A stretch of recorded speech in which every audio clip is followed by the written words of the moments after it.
जब भगवान ने अर्जुन को सर्वश्रेष्ठ धनुर्धारी माना, जब महाभारत का युद्ध हुआ तो उसमें जो कुंती का सबसे ज्येष्ठ पुत्र कर्ण था, वह भी परमवीर दानियों में परम श्रेष्ठ दानी था। लेकिन सबकी प्राप्ति कुंती माताओं को वशिष्ठ जी के आशीर्वाद से हुई। कुंती माता ने वशिष्ठ जी की बहुत सेवा की, प्रार्थना की, लेकिन वशिष्ठ जी ने उनको एक वरदान दिया। कहा, बेटी तुम जिस मंत्र से जिस देवता का आह्वान करोगी, वो कोई ना कोई मंत्र जिस पर तुम उच्चारित करोगी, वो कुछ ना कुछ वस्तु तुम्हें देखी जाएगी। माता कुंती ने ऋषि की बात को समझा नहीं।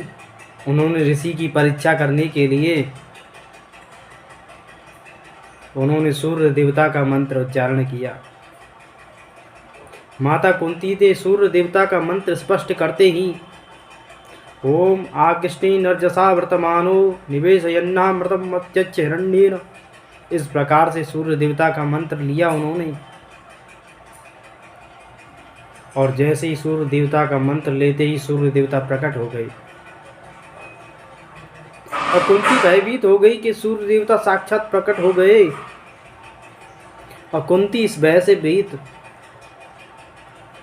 कुंती ने कहा, मैं तो वशिष्ठ जी के आशीर्वाद की तुलना कर रही थी भगवान, लेकिन सूर्य देवता ने कहा, देवी मैं आया हूँ, तुम्हें खाली हाथ नहीं आऊँगा,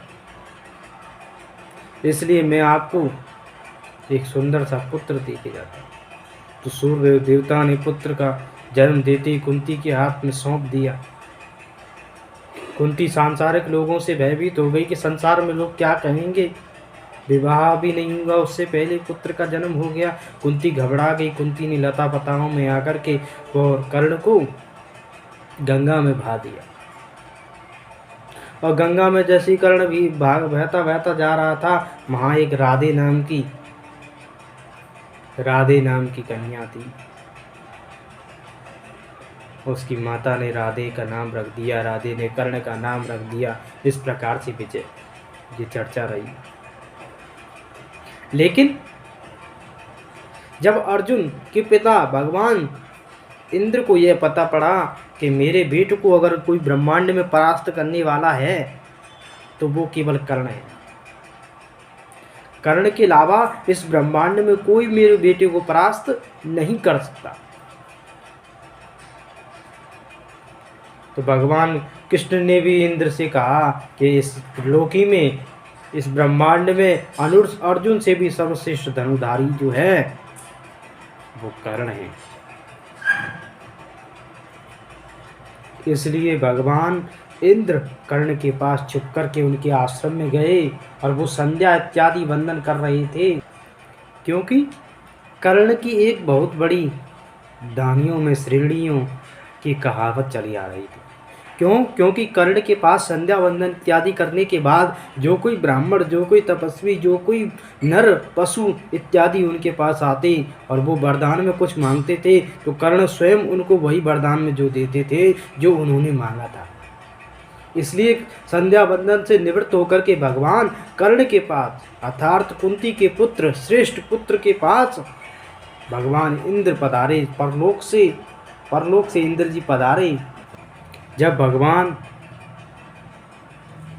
इंद्र ने जब कर्ण से आज्ञा किया, अनुग्रह किया, तो एक दिन की बात बताता। एक दिवस जब छोड़ रहे थे दिनमणि मध्य गगन को, कर्ण जानवी तीर खड़ा था मुद्रित किए नयन को। कटी तक डूबा हुआ सलिल में, किसी ध्यान में रत सा, अम्बुदी भी में आटक निमज्जित गगन खचित पर बस था। अस्थिर ही रश्मियाँ जगत से भर कर भारी विमल को, होठती थी स्वयं स्वर्ण छू कवच और कुंडल को। किरण सुधा का पीकर कमल मोद में भर कर दमक रहा था। कदली के चिकने पातों पर पारक चमक रहा था। बिरह लता विरुद्ध बितान में तटपट चहक रहे थे। धूप दीप कपूर फूल सब मिलकर महक रहे थे। पूरी कर पूजा उपासना ध्यान करने खोला। इतने में ऊपर तट पर खरपात कहीं कुछ बोला। कहा कर्ण ने कौन उधर है बंधु सामने आओ। मैं स्तुत हो चुका हूँ शर्त निज आदेश सुनाओ। अपनी पीड़ा कहो कर्ण सबको विनीत अनुचर है। यह विपन्न का सखा तुम्हारी सेवा में तत्पर है।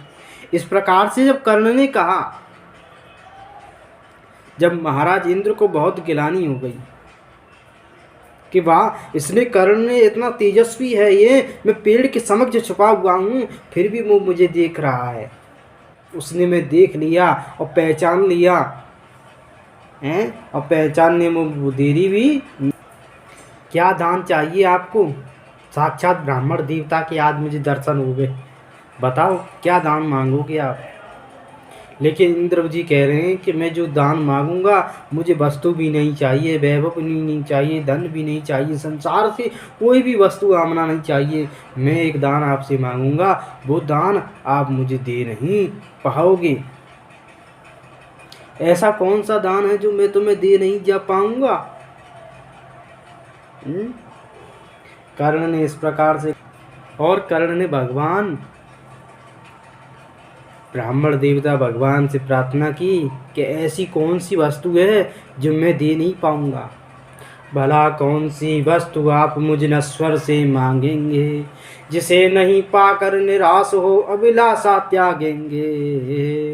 गोधरती धन धाम वस्तु जितनी चाहे दिलवा दूं, इच्छा हो तो शीश काट कर चरणों में बिखरा दूं।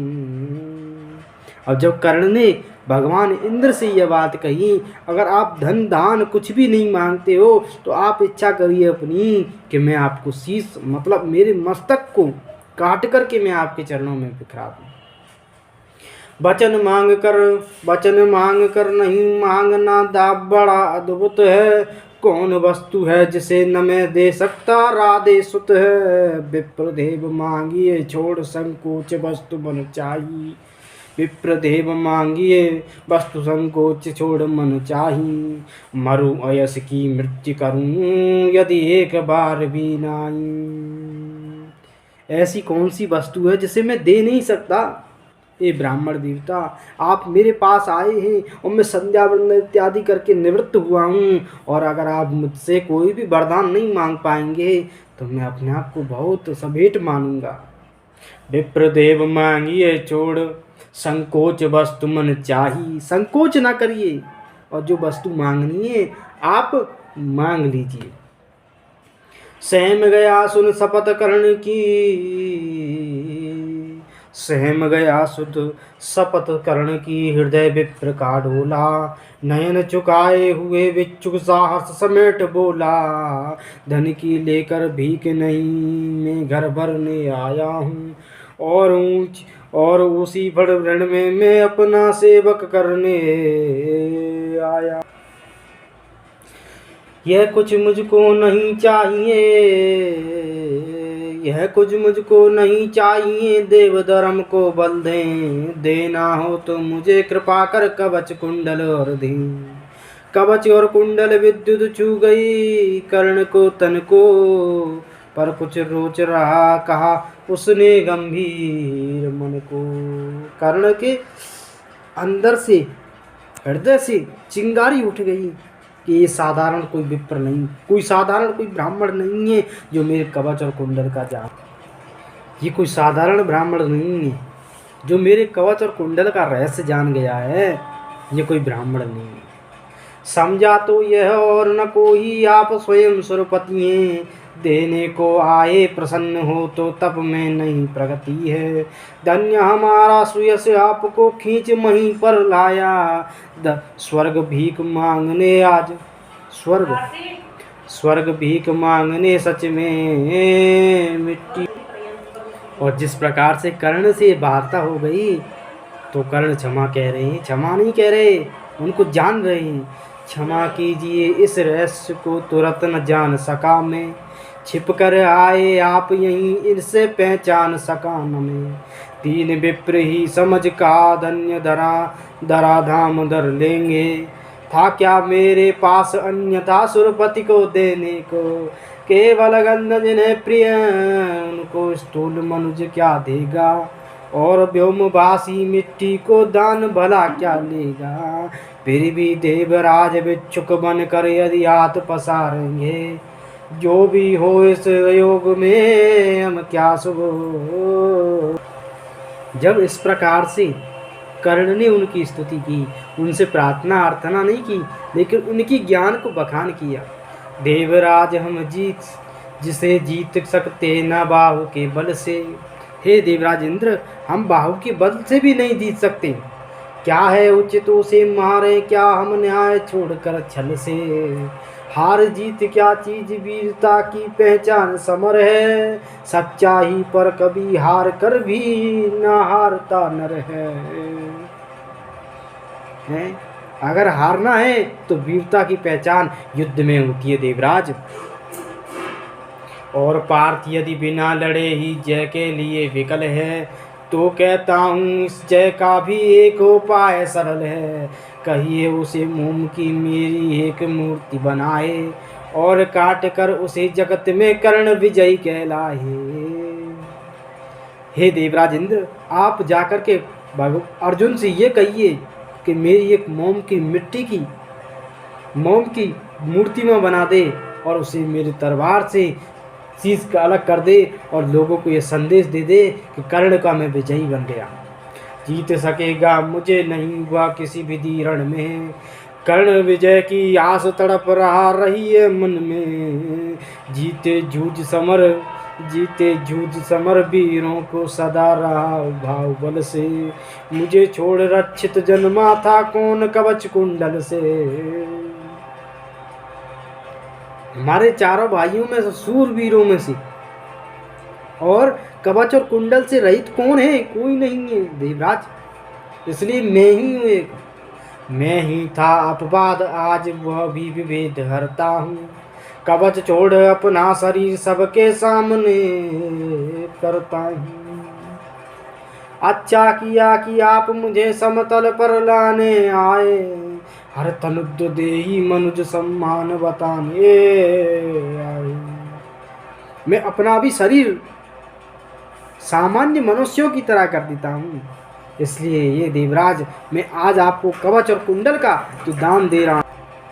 इस प्रकार से देवराज इंद्र को भगवान साक्षात ये ऊपर से ये दृष्टि देख रहे हैं, और कर्ण ने कवच और कुंडल को निकाल दिया, और उनकी वक्षस्थल से खूनों की धारा बहने लगी, और खूनों की धारा बह रही है, और कानों से भी खूनों की धारा बह रही है। इस प्रकार से कर्ण ने वक्षस्थल से अपना कवच निकाल दिया और कुंडल वहीं पर डाल दिए, और देवराज बहुत गिलानी हो गए, और गिलानी इतनी बहुत शर्मिंदगी उनको महसूस होने लग गई। इस प्रकार से और कर्ण ने सारे कवच और कुंडल को निकाल करके व्यक्त हो गए। तो देवराज जीवन में आगे और कीर्ति क्या लूँगा, इससे बढ़कर दान अनुपम भला किसी क्या दूंगा। अब जा करके कहीं पुत्र में व्यथा नहीं आया हूँ, अर्जुन तेरे लिए कर्ण से विजय मांग के लाया हूँ। हे देवराज इंद्र, आप कहिए जाकर के अर्जुन के मैं पिता हूँ, और मैं तेरे लिए पुत्र विजय तो मांग लाया।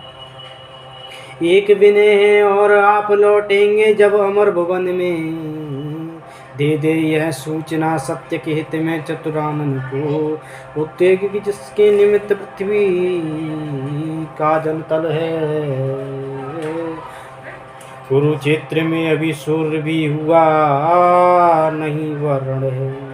दो वीरों के किंतु लिया कर आपस में निपटारा, हुआ जही राधे अर्जुन इस शरण में हारा। यह कह उठा कृपाण करने त्वचा छील क्षण भर में, कवच और कुंडल उतार दिए इंद्र के कर में। इस प्रकार से इंद्र के हाथों में कवच और कुंडल दे दिए। इंद्र भयभीत हो गया। इंद्र उनकी छाती को देख करके बहुत दुखी हो गया, बहुत दुख, अपना सारा दुख, अपना सारा वृत्तांत भूल गया। चकित भीत चहचहा उठे, कुंजों में विरह विचारे। विहग पक्षी भी किलोल कर रहे हैं और सूर्य देवता अपने पुत्र को देख रहे हैं। पुत्र की आंखों में से आंसू, पिता इस प्रकार से आंसुओं को देख रहे हैं और उनकी कोई कल्पना नहीं कर सकते। दिशा सन्न रह गई देखे यह दृश्य भीति के मारे, सह न सके अघात सूर्य छिप गए सरक कर घन में। साधु साधु की गिरा मंद गूंज गंभीर गगन में। सारे पशु पक्षी देवता प्रसन्न न होकर के इस प्रकार के छूट गए। अपना कृत्य विचार कर्ण का कर्तव्य देख निराला, देवराज मुखमंडल पड़ गया ग्लानि से काला। देवराज मुखमंडल पड़ गया ग्लानि से ये काला। किन्न कवच को लिए किसी चिंता में पड़ गए पगे हुए से, ज्यों त्यों रह गए इंद्र जड़ता में ठगे हुए से। और जिस प्रकार देवराज ने अपना मुंह कवच और कुंडल अपने हाथ में ले लिए और उनका मुख ग्लानि से काला पड़ गया, उनको बहुत दुख हो रहा है। और दुख इस प्रकार से हो रहा है, वे अपने दुख को परताप नहीं कर रहे। पाप हाथ से निकल रहा मनुष्य के सिर पर जब छाता है, तब सत्य ही प्रताप प्राण का यशा नहीं जा जाता है। अहंकार बस इंद्र सलर नर को चपल छलने आया था, नहीं त्याग महातेज सम्मुख जलने वो आया था। भगवान ने कल्पना की, रामधारी सिंह दिनकर जी ने ये लिखा है, और उन्होंने ये कल्पना की कि साक्षात अगर कोई दानी है त्रिलोकी में तो सबसे बड़ा कर्ण दानी है। पृथ्वी जल आताल बतल वितल साताल सुतल सतों लोगों को भी जो दान कर दे वह दानी नहीं है, लेकिन अपनी छाती को फाड़ करके और कवच और कुंडल को निकाल करके जो दान करता है वो सबसे बड़ा महादानी माना गया है। देवराज कह रहे हैं, हुई परीक्षा पूर्ण जगत की, नर जीता सुर हारा। अरे संसार में तो मनुष्य जीत गए और देवता हार गए। आया था विप्र बन चोर बन कर वापस जाऊं। हाँ पर पुत्र प्रेम में आया था चल ही करने को, जानबूझ कर कवच कुंडल तुझसे हरने को। वाछल हुआ प्रसिद्ध किसे क्या मुख में दिखलाऊंगा, आया था बन विप्र चोर बन कर मैं जाऊंगा। मैं अपने पुत्र के मोह में आया था, विप्र बनकर ब्राह्मण बनकर आया था और मैं चोर बनकर जाऊंगा। इसलिए कर्ण मैं आपसे निराश होकर कुछ नहीं मांगता, मैं कुछ नहीं कहता। वंदनीय तो कर्ण देख कर तेज तिम्न तेरा, कांप उठाता आते ही देवत्व पूर्ण मन मेरा। किंतु अभी तुझे देख मन वरना डरा जाता है, हृदय सिमटता हुआ आप ही मारा जाता है। दिख रहा तू मुझे ज्योति के उज्जवल शैलवल सा, कोटि कोटि जन्मे संचित महापुण्य के फल सा। त्रिभुवन में निज समित योगियों का प्रकाश जलता है, उनके पुंजीभूत रूप सा मुझको यह लगता है। खड़े दिखते जगत नियंता पीछे मुझे गगन में, खड़े देखते जगत नियंता पीछे मुझे गगन में। बड़े प्रेम से लिए तुझे ज्योतिर्मय आलिंगन में, दान धर्म गणित व्रत साधन योग यज्ञ तप तेरे, सब प्रकाश बन खड़े हुए तुझे चतुर्दिक मेरे। इस प्रकार से सारी देवी देवता जो तुझे पाताल से देख रहे हैं, जो उस ब्रह्मांड से देख रहे हैं, जो सारी सृष्टि को देख रहे हैं, उन देवी देवताओं से भी मैं प्रार्थना करता हूँ कर्ण कि तेरे जैसा कोई दानी ना हो सकता है ना होगा। और तो और कर्ण क्या कहूँगा, अब मुझे अपने मन में बहुत गिलानी हो रही है, इसलिए मैं तुझे एक वरदान देना चाहता हूँ। देवराज कहते हैं, कहा कर्ण ने, धन्य हुआ आज सब कुछ देकर, देवराज अब क्या होगा वरदान नया कुछ लेकर। मैं तो आज देवराज बहुत धन्य हो गया, मैं तो साक्षात मानो पर ब्रह्म परमात्मा के आशीर्वाद से बहुत धन्य हो गया, पर मैं वरदान तुमसे अब क्या लूंगा। तू मांगे कुछ भी नहीं, मुझको अवश्य देना है, मन का कठिन बोझ थोड़ा सा हल्का कर लेना है। लेकिन तू मांगेगा नहीं मुझे पता है, और तू चाहेगा भी नहीं मुझे ये भी पता है, लेकिन मैं तुझे एक बार वरदान जरूर दूंगा कर्ण, ये मेरी तपस्या की साधना है। तू नहीं मांगेगा मुझे पता है, लेकिन मन का बोझ जो है मेरा वो थोड़ा सा हल्का करना है मुझे बेटा। ले अमोघ शस्त्र, ले अमोघ यस्त्र, काल को भी यह खा सकता है, इसका कोई बार किसी पर विफल न जा सकता है। महाराज देवराज इंद्र ने कहा, ये अमोघ अस्त्र है कर्ण, और इसे तू किसी पर भी सलाह, संसारिक प्राणों को किसी पर भी अगर तू छोड़ेगा, ये काल के समान विकराल रहेगा, लेकिन तुझे भा नहीं सकता। परंतु इसका तू एक ही बार उपयोग कर पाएगा, और दोबारा क्षण मात्र में लौट करके मेरे पास चला आएगा। एक बार ही मगर काम तू इसे ले पाएगा, फिर यह तुरंत लौट कर मेरे पास चला आएगा। अतावश्य इसे मत इसे चलाना व्यर्था, चंचल हो लेना काम तभी तुझको और कोई न बल हो। कर्ण से देवराज ने कहा, हे देवराज, इसे तुम विफल मत चलाना। जब सारे बल, सारी दृष्टि, सारी सांसारिक चीजें जब तुम्हारी नष्ट हो जाएं, तब उसका तुम का सामने लेना। दानवीर जय हो महिमा का गान सभी जन गाएं। देवराज ने अंतिम स्तुति की कि इस पृथ्वी पर भी भगवान देवताओं को 33 करोड़ जो देवी देवता हैं उनको भी भीख मांगने के लिए इस संसार में आना पड़ता है। दानवीर जय हो महिमा का गान सभी जन गाहें, देव और नर दोनों की तेरा चरित्र अपनाएं। देवता भी और नर मनुष्य भी तेरा ही चरित्र अपनाएंगे कारण, और इतिहास भी क्या कहेगा, इतिहास में तेरी दानियों की लिस्ट माना जाएगा। दे अमोघ सरदान सुधारे देवराज अंबर को, व्रत का अंतिम मूल्य चुका कर गया कर्ण निज घर को। और जिस प्रकार से सारी क्रियाएं हो गई थी और उस प्रकार से सारा दान दे करके भगवान अपने अंबर अर्थात देवराज स्वर्ग को सिधार गए और कर्ण अंबर को निधार गए। इसलिए कि इसका कहने का तात्पर्य मेरा यही है कि अगर हमारा मन शुद्ध है, मन की शीतलता शुद्ध है, तो परमात्मा सर्वजक्त है। हमें वस्तु न देनी पड़े ऐसी बात नहीं है, लेकिन परमात्मा की हर समय याद रखो। हर समय दुख का कारण कोई नहीं है। कर्ण का इतिहास रचा, कर्ण चतुर्दानी बना, इसी का कहने को मैं आया था। इसलिए हमेशा दान की परिभाषा को समझिए। ब्राह्मणों के निमित्त अगर 5 रुपये आप रोज भी निकालोगे तो कोई बात नहीं। जैसे परमात्मा की सेवा के लिए, गोविंद की सेवा के लिए, ब्राह्मणों की सेवा के लिए अगर आप 5 रुपये निकालते हैं तो इससे कोई बात नहीं। आप 50 रुपये कहीं और खर्च कर देते हैं, गुटखा खाते हैं, बीड़ी पीते हैं, तंबाकू खाते हैं, सुरगाट पीते हैं, उनमें आप 50 रुपये व्यर्थ खर्च कर देंगे। लेकिन 50 रुपये के निमित्त अगर 5 रुपये किसी गरीब को दे दें, किसी गरीब को कुछ लिए खिला दें, वह सबसे बड़ा दानी माना जाता है। इसलिए मैं यही कहूँगा और यही मेरा आश्रय रहेगा कि भगवान के मन में सब रम जाएं। जय श्री राधे, जय श्री राधे।